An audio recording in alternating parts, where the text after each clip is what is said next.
आमची जी संघर्ष समिती आहे ती जुनी संघर्ष समिती आहे. आमचे अध्यक्ष मागच्या 15 वर्षापासून गंगाराम शेलारच आहेत. त्याच्यामुळे आम्ही अध्यक्ष बदललं नाही. काही पदाधिकाऱ्यांनी नवीन संघटना स्थापनेचा प्रयत्न केला.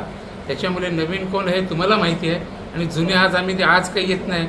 या 27 गावाच्या कामासाठी नेहमीच आम्ही इथे येत असतो. त्याच्यामुळे लोकांचा विश्वास या आमच्या समितीवरती आहे. त्यामुळे लोकच उद्या सांगतील तुम्हाला जुनी कोण आहे नवीन कोण आहे. त्या दिवशी कटआउट्स लावले गेले होते ज्यामध्ये भिकारी गुंडा अशा शब्दांचा वापर करण्यात आला. डाकू महापालिकेसंदर्भात काय आता हे सगळं एकत्र काम आम्ही केलेलं आहे. त्याच्यामुळे त्यांना जास्त माहीत असेल कोण पाकिटमार होता इथे, कोण कसा होता. त्याच्यामुळे आम्ही जे आहोत जे काय चांगलं आहे त्याच्या बाजूने आहोत, विकासाच्या बाजूने आहोत आणि त्या दृष्टीने आमचे प्रयत्न चाललेले आहेत.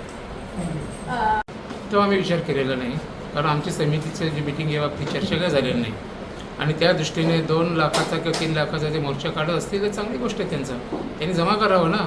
मला आज असं मला वाटतं की अध्यक्ष पहिल्यांदाच जिथे जाहीर सभेसाठी आले होते.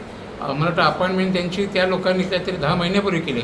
एवढा उशीर होण्याचं कारण काय आहे हा सर्व प्रश्न आहे.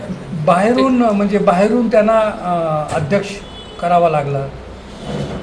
ते असं आमचं असं काही ठरत नसतं. कारण याच्या आधीसुद्धा राजाराम साळवी होते, याच्या असे दिबा पाटील साहेब होते, गंगाराम शेलारसुद्धा सत्ताच्या गावांच्या बाहेरचा का आतला याच्यापेक्षा वेळ कोण देणार आहे आणि या 27 गावांच्या जनतेची नाळ कोणाशी जोडलेली आहे.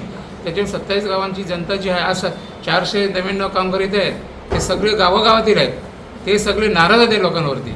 काय कारण त्यांचं त्यांना विचारा तुम्ही.